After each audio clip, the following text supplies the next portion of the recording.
Salut tout le monde, je m'appelle Christelle Lebailly, je suis auteure et je suis ravie de vous accueillir sur ma chaîne. Aujourd'hui, je vous propose une vidéo FAQ. Je vous ai demandé sur Instagram si vous aviez des questions à me poser. Donc on va commencer sans plus tarder. Mais juste avant, je voulais vous rappeler que j'ai une formation en ce moment qui est en promotion. C'est une formation sur s'auto-éditer sur KDP, voilà. Donc je vous guide à travers tout le process, donc que ce soit au niveau administratif, juridique. On fait la maquette de couverture ensemble, on fait la maquette intérieure ensemble, donc la mise en page. On met le livre ensemble sur KDP, on apprend les bonnes habitudes afin de optimiser le référencement, tout ça. Enfin bon bref. C'est 4 heures de cours en vidéo avec moi où je vous montre tout ce que je sais sur l'auto-édition. Donc c'est en ce moment sur mon site internet, je vous laisse le lien en description. Et aussi j'ai lancé une offre qui peut peut-être vous intéresser, c'est l'offre premier chapitre. Donc en gros, je lis votre premier chapitre, je la note, je dis tout ce qui selon moi fonctionne ou pas. Et après je vous renvoie le texte et ça vous aide à améliorer votre premier chapitre qui est hyper important pour que ce soit les lecteurs ou les maisons d'édition. Donc voilà, 2 trucs un peu nouveaux en ce moment du côté Presta. Je vous embête pas plus longtemps avec ça, on va se plonger directement dans les questions. Alors, une question pour commencer de Lady Caféine. As-tu parfois envie d'écrire autre chose que de la SF? Alors, faut savoir que je suis pas une grande écrivain. Je sais pas si ça se dit, mon dieu, ça commence déjà par une faute. J'écris pas naturellement de la SF. J'ai juste un projet de SF que j'ai en tête depuis des années et où j'y ai passé d'ailleurs des années, j'en suis à la version 12. J'ai pas non plus passé des mois et des mois, voilà, on continue. Mais voilà, c'est un projet que j'ai imaginé il y a déjà 8 ans je crois. Et là ça va faire un an je crois, oui, que je suis dessus, que j'essaie d'avancer. Donc c'est un peu difficile, oui j'ai souvent envie d'écrire autre chose. Ça me manque le thriller, ça me manque même le fantastique. Mais je sais que cette idée est géniale, je sais qu'il faut que je m'accroche, donc je continue. Et là j'arrive vers la fin, il me reste plus tant que ça à écrire, donc ça serait carrément dommage d'abandonner. Une autre question de Lady Caféine, le dernier livre que tu as lu pour le plaisir? Alors, le dernier livre que j'ai lu pour le plaisir, c'était Le lac au miroir de Barbara Denoyel. Barbara est une miette, donc quelqu'un de la communauté sur Twitch. Elle m'avait offert son livre alors qu'on s'était rencontrés pendant une IRL avec la communauté Twitch. Donc voilà, Le lac au miroir, et c'est super bien, donc je vous le conseille. Une question de Anastasia écrivaine, quelles sont tes autres passions? Alors, moi il faut savoir que je suis passionnée par ce que je fais tous les jours. Donc la création de contenu, Twitch, YouTube, j'adore ça. Même si YouTube c'est un peu compliqué avec la plateforme qui met un peu la pression sur les créateurs, l'algorithme et tout, le montage que je déteste faire. Mais j'adore en fait partager, parler autour de l'écriture, tout ça. Donc ça, c'est ma passion en plus de l'écriture, parler de l'écriture. Mais après, est-ce que j'ai une autre passion en dehors de l'écriture, à part mes animaux, prendre soin de mes animaux? Non, je pense pas. Je m'intéresse à plein de choses, mais en fait, j'ai pas tellement le temps de développer d'autres passions. Mais peut-être, un jour, j'aimerais bien. Encore une autre question de Anastasia, à quand les prochaines vidéos humoristiques vie d'auteur? Alors, le truc c'est que ces vidéos-là me prennent beaucoup de temps à écrire, à tourner et à monter parce que j'essaie de faire quelque chose d'un peu différent de d'habitude. Ce genre de vidéo FAQ, c'est un peu la vidéo facile quand j'ai pas trop le temps, et en ce moment j'ai vraiment pas trop le temps parce que je bosse sur des prestats, je bosse sur Fight for Words aussi. Donc j'ai vraiment pas le temps malheureusement depuis quelques mois. Je me concentre vraiment sur les prestats, des changements dans ma vie personnelle ont fait que maintenant j'ai un peu plus de frais. Donc voilà, en fait je suis obligée de travailler sur mes prestats et je peux pas du coup faire des vidéos qui me prennent non plus beaucoup trop de temps. Alors une question de Eric Chanchard. Comment ça va la vie d'auteur? La vie d'auteur va plutôt bien en ce moment parce que je suis toujours sur mon projet de SF, mais j'avance, donc je suis vraiment heureuse. J'avance avec les miettes, la communauté de Twitch, donc ça va très bien. Merci. Alors une autre question d'Eric. Reçois-tu des pressions de la part de tes maisons d'édition pour finir un livre? Alors moi en fait je suis pas éditeur maison d'édition. J'ai jamais envoyé de manuscrit à des maisons d'édition. J'ai reçu beaucoup de questions à ce sujet-là sur mes maisons d'édition, comment ça se passait avec eux, comment j'avais trouvé une maison d'édition, tout ça. Mais en fait, moi, je suis pas en maison d'édition. Et c'est là que je me dis que le temps a passé, que de nouvelles personnes sont arrivées sur mes réseaux, qui me connaissent pas forcément. Mais en fait, moi, j'ai commencé sur YouTube à la base parce que j'étais en auto-édition et que je parlais d'auto-édition. Voilà, donc c'est marrant. Mais ouais, non, moi je suis auto-éditée, j'ai pas de maison d'édition. Alors autant pour le projet de SF que je suis en train de terminer, je pense à une maison d'édition, mais mes 4 livres sont auto-édités. Donc aucune pression. Voilà, même moi je me mets pas de pression à ce sujet-là, parce que justement je suis la seule maître à bord et ça me convient très bien. Une autre question d'Eric, vis-tu bien de l'écriture et sinon souhaiterais-tu en vivre mieux? Alors là pareil, je ne vis pas de l'écriture, pas du tout. Là si vous voulez mes livres, ça me rapporte, je sais pas, là ça a bien descendu en plus cette année, genre entre 50 et 100 euros par mois. Parce que ça va faire 3 ans que j'ai rien sorti. Ça fait très longtemps que j'ai rien sorti. D'ailleurs, je vous en parle même pas de mes romans.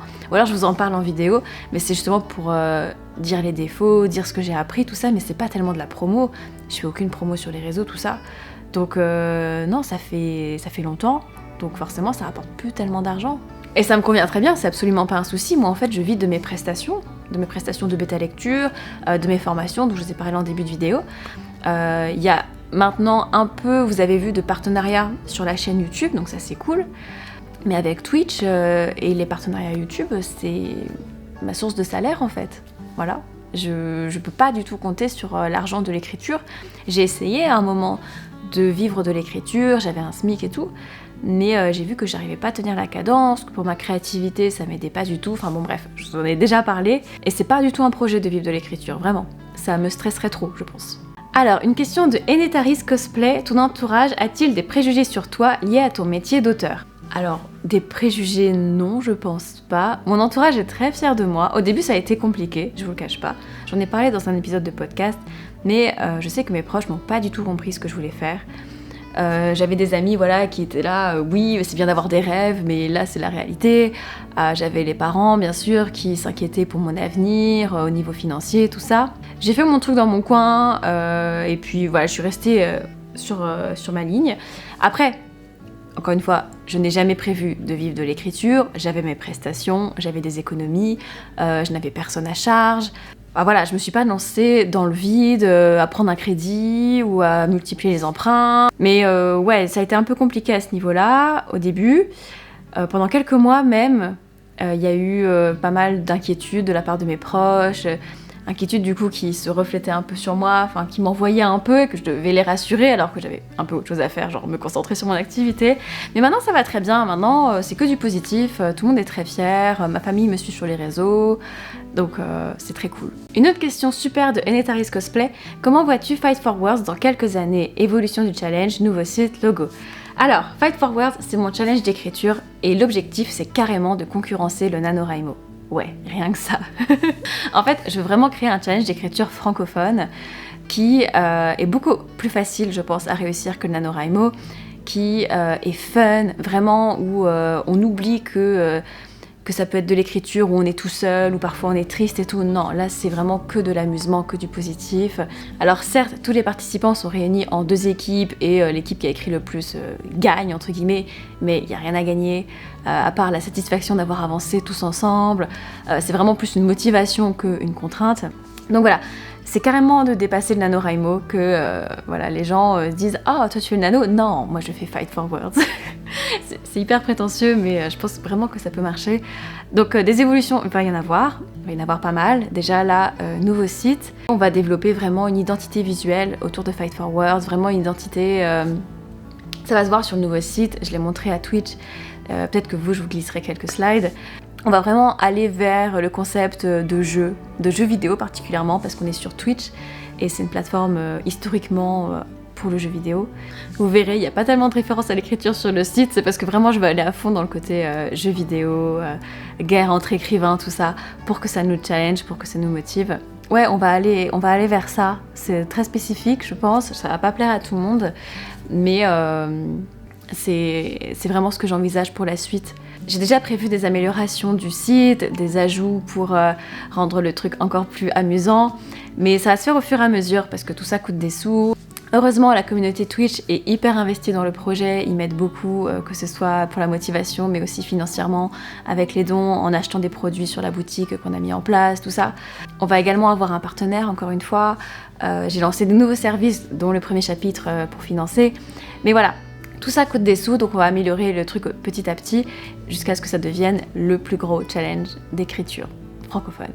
Une question de Tilan San. Hey salut, est-ce que tu peux faire une nouvelle vidéo sur j'écris pendant une journée comme merci? C'est prévu, c'est prévu. C'est un concept que vous me demandez beaucoup, que je veux vraiment ramener, mais encore une fois, c'est parce que je suis vraiment occupée avec mes prestations. Je n'ai pas le temps de consacrer une journée à l'écriture, malheureusement. Là, normalement, ça va s'améliorer. Je croise les doigts, j'espère. Mais voilà, pour l'instant, c'est pas trop possible. Mais c'est prévu. Hop, je vous ai posé sur mon bureau parce que je veux pas que ce soit trop statique. Donc, une question de alice.mrxx, la plateforme que tu préfères. Alors, en ce moment, je dois avouer, c'est Twitch. YouTube restera toujours ma plateforme de cœur, c'est par là que j'ai commencé et vraiment, je suis hyper attachée à YouTube. Mais Twitch m'apporte énormément, que ça soit d'un point de vue humain ou d'un point de vue création. Je me suis fait de vrais amis grâce à la plateforme, je me sens beaucoup moins seule qu'avant. Vraiment là-bas il y a une ambiance, une communauté de folie qui me permet d'avancer même dans mes projets d'écriture. Et aussi c'est là où je développe le plus de nouvelles choses. Donc il y a Fight for Words bien sûr, dont le challenge est retransmis en direct sur Twitch pendant tout le week-end. Mais même, on développe des concours, on développe des rencontres. Enfin voilà, c'est un vivier à idées. Vraiment, j'ai l'impression que j'ai toujours un nouveau projet qui arrive en tête grâce à Twitch. Donc vraiment, en ce moment, c'est carrément Twitch. Une question de classe alchimiste. Ah, et Repka 328 aussi qui me pose un peu la même. Comment vas-tu? À quand la prochaine IRL avec les miettes? Alors ça va très bien en ce moment, ça va mieux. J'ai eu une période un peu difficile là depuis 6 mois. Pour des raisons personnelles, clairement, professionnelles, c'était pas du tout là le sujet. Non, c'était personnel. Et c'était un peu compliqué, mais là je commence à m'en sortir, grâce notamment à Twitch. Grâce surtout à Twitch, à la communauté là-bas qui est juste incroyable, qui me booste énormément. Mais là ça va mieux, donc merci d'avoir demandé. Et l'IRL, on a une rencontre effectivement prévue entre écrivains. On va faire ça sur Paris, je crois que c'est le 26 août. On ne sait pas encore le lieu exactement, parce que ça dépendra du nombre de personnes qu'on sera. Mais voilà, rencontre entre écrivains prévue le 26 août sur Paris. Une question de Liord Bast. Que faire si on a toutes les idées en tête et de l'inspiration, mais aucune motivation? Ah bah je pense qu'il faut trouver ce qui nous motive. Clairement, si le fait de rester devant ton écran ne te motive pas, trouve autre chose. Trouve une communauté d'écrivains avec qui tu te sens à l'aise, comme les miettes sur Twitch, je dis ça au hasard. On se motive tous énormément, c'est vraiment une super ambiance. Moi je sais que ce qui m'aidait à un moment, c'était de imaginer ma couverture et de la réaliser. Donc je trouvais des images sur internet et puis je faisais comme si le livre était déjà en passe d'être publié. Et de voir l'objet fini, en fait, je me disais, oh, mais il faut vraiment que je l'écrive, la couverture est trop belle, l'histoire serait trop bien, enfin bon, j'imaginais déjà les lecteurs, tout ça. Après, le système de récompense peut aussi être cool. Moi, je sais que je le fais plus pour la bêta lecture. Quand j'arrive à faire 10 pages, je prends une petite pause où je vais grignoter un truc. J'ai pas trop besoin de ça pour l'écriture, mais tu peux très bien faire ça. Tous les, je sais pas, 100 mots, tu as le droit de manger un M&M's. Ça a marché pour moi pour une nocturne. Une question de Tite Céline 15. Peut-on mettre un dessin style trèfle dans le titre en tête de page sur toutes les pages? Dans le titre en tête de page sur toutes les pages? Donc tu veux dire en haut de la page, quand tu rappelles le titre du livre, mettre un dessin? Alors je pense pas l'avoir déjà vu, mais après il y a beaucoup de choses qui se font au niveau mise en page des romans. On va avoir des romans très classiques, voilà, avec une mise en page qui ressemble à toutes les autres. Et puis on va avoir des romans qui vraiment proposent quelque chose de graphique et de super beau et intéressant. Donc peut-on, rien t'en empêche, si tu as envie de le faire, si ça fait beau, si voilà, pourquoi pas, clairement. Après, si jamais tu penses à l'édition traditionnelle, c'est inutile de faire une mise en page particulière. Ça c'est si tu veux faire de l'auto-édition, faire une belle maquette et tout, ça y a pas de souci. Mais si tu envoies à un éditeur, fais au plus simple. Ils veulent juste ton texte et les dessins, ils s'en fichent. Une question de Malo BLQ. Est-ce que Christelle Lebailly est ton vrai nom? Et sinon, pourquoi avoir choisi un surnom? Merci. Alors effectivement, sur certains réseaux sociaux, vous pouvez voir que y a le nom qui s'affiche. Il faut le dire à voix haute. Donc moi, je vais pas le dire à voix haute. Vous, dites-le à voix haute et vous allez comprendre pourquoi. Et sachez que ce n'est absolument pas un pseudo. Je m'appelle bien Christelle Lebailly. Ce nom, c'est juste un délire de Twitch. Il se passe beaucoup de choses sur Twitch, dont ça. Et en fait, c'était un délire qu'on a eu. Et on m'a mis au défi de le mettre sur mes réseaux sociaux. Et je l'ai mis parce que je trouvais ça super drôle. Et ouais, j'ai un humour pourri. Une question de Rose.vnt. Une chose qui aide ou à faire dans son roman si on veut se faire éditer. Je dirais d'être très conscient de ce qu'on est en train d'écrire. C'est-à-dire choisir des thèmes particuliers, s'y tenir, c'est-à-dire ne pas explorer forcément tous les domaines comme j'en ai parlé dans ma vidéo de la semaine dernière. Savoir ce qu'on écrit, savoir pourquoi on écrit, pour qui on l'écrit, et s'orienter vers les maisons d'édition ensuite qui proposent ce genre de choses. Voilà. Une question de Irene Drawing. À quand le prochain livre ? Franchement, je sais pas du tout parce que j'ai déjà 2 manuscrits qui théoriquement seraient prêts à être en relecture et à être en auto-édition, dont le tome 2 de Midnight, mais je préfère attendre parce que là je suis sur mon projet de SF que je pense envoyer en maison d'édition. Je sais que les maisons d'édition vont sûrement me demander un tome 2 et même moi ça me rassurerait d'avoir le tome 2. Donc j'attends d'écrire ce livre-ci, donc finir le tome 1, et de bien entamer le tome 2 avant de penser à publier éventuellement quelque chose à côté. Donc c'est pas pour tout de suite du tout. Une question de Asta535, c'est quoi le déclic qui t'a fait écrire ton premier roman ? Je crois que c'était l'idée de base. Je trouvais l'idée de base tellement cool, j'étais tellement emportée par mon univers, tellement emportée par le monde que je venais de créer, l'idée et tout, que je me suis dit, il faut que je l'écrive. Donc ça part de là. Comme un peu d'ailleurs tous mes projets, ça part vraiment d'une idée où je me dis, il faut que je la partage, que je la montre à d'autres. Et voilà. Hop, on va encore changer de lieu parce que... Ah non, la lumière est pas top ici.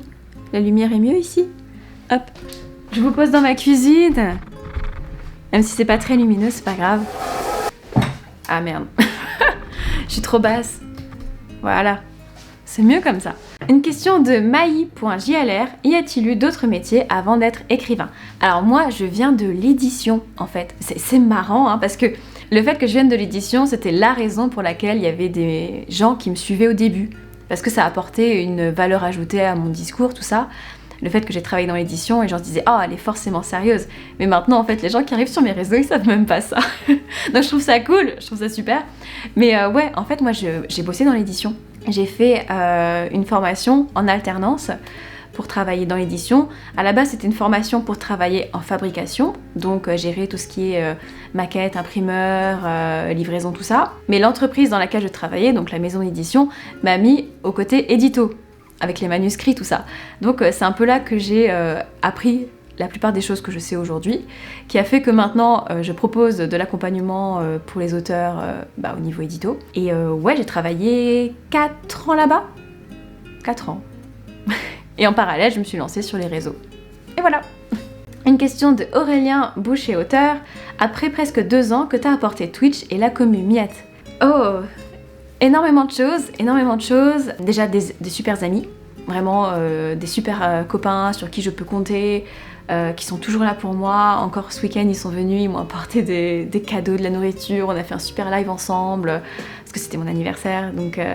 Vraiment des gens incroyables, avant tout, c'est avant tout une histoire de rencontre, hein. Beaucoup de bonne humeur dans ma vie parce que il faut savoir que je reste un peu ici toute seule, toute la journée, à faire mes trucs. Donc je sais que pour certains c'est un peu la situation idéale, voilà. Je peux bosser tranquille sur mes projets toute la journée, j'ai de comptes à rendre à personne, je gère mon propre emploi du temps, je suis tranquille, voilà. Et carrément, c'est des super points positifs, des gros avantages que j'ai.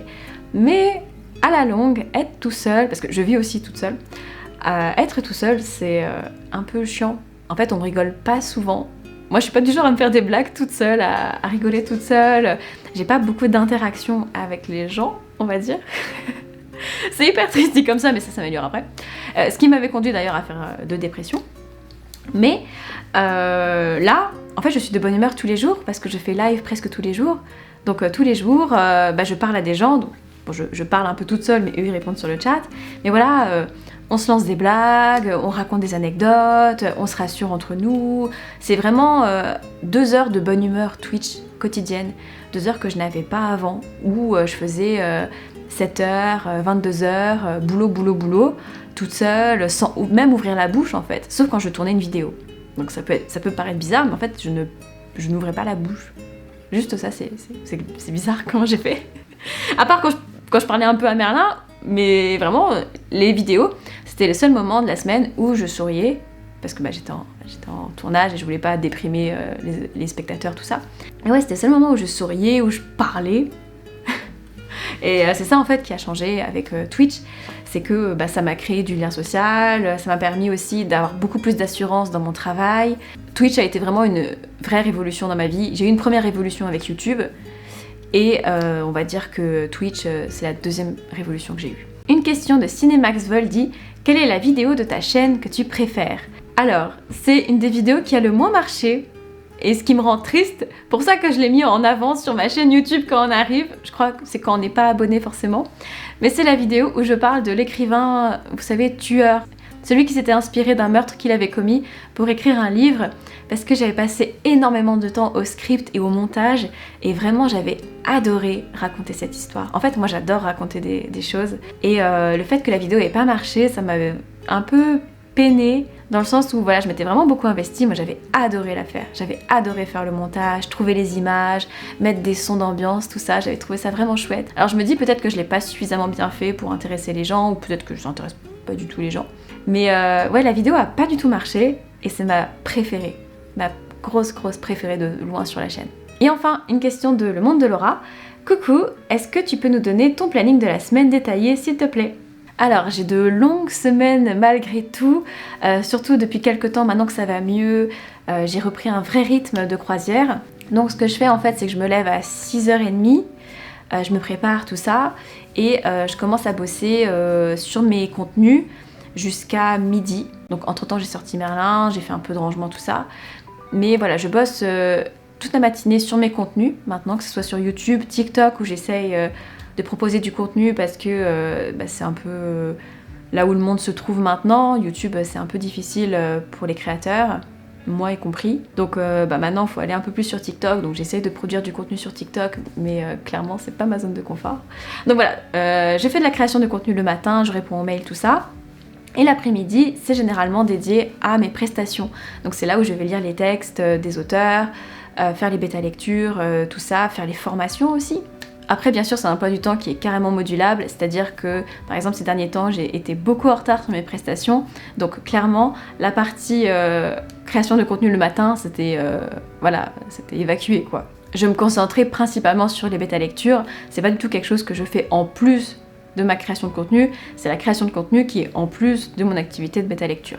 Et enfin, le soir, de 18h à 20h, je suis en live, donc c'est le meilleur moment de la journée, clairement. C'est là où j'écris, c'est là où je rigole, tout ça. Il faut vraiment se rendre compte que je n'écris pas du tout la journée. Vraiment, je travaille comme tout le monde. Ça doit faire des mois, même des années que je n'ai pas écrit en journée, vraiment. À part pour une vidéo, bien sûr. Et ensuite, le soir, ça dépend. Donc après avoir sorti Merlin, soit je vais me reposer un peu, soit je vais travailler. Généralement, c'est ce que je fais. Je travaille de 21h à 22h30 à peu près. Bon, c'était l'essentiel des questions que j'ai eues. J'ai pas fait les questions qui se répétaient entre elles, tout ça, donc j'espère que si vous n'avez pas vu votre question, vous m'en voulez pas. J'ai pas répondu non plus aux questions un peu trop personnelles. Donc désolée, mais voilà. Je peux pas non plus parler de tout. J'espère que cette vidéo vous a plu. Si c'est le cas, n'oubliez pas de laisser un petit pouce en l'air ni de vous abonner à la chaîne. Moi, je vous dis à la semaine prochaine. Écrivez bien. Bye!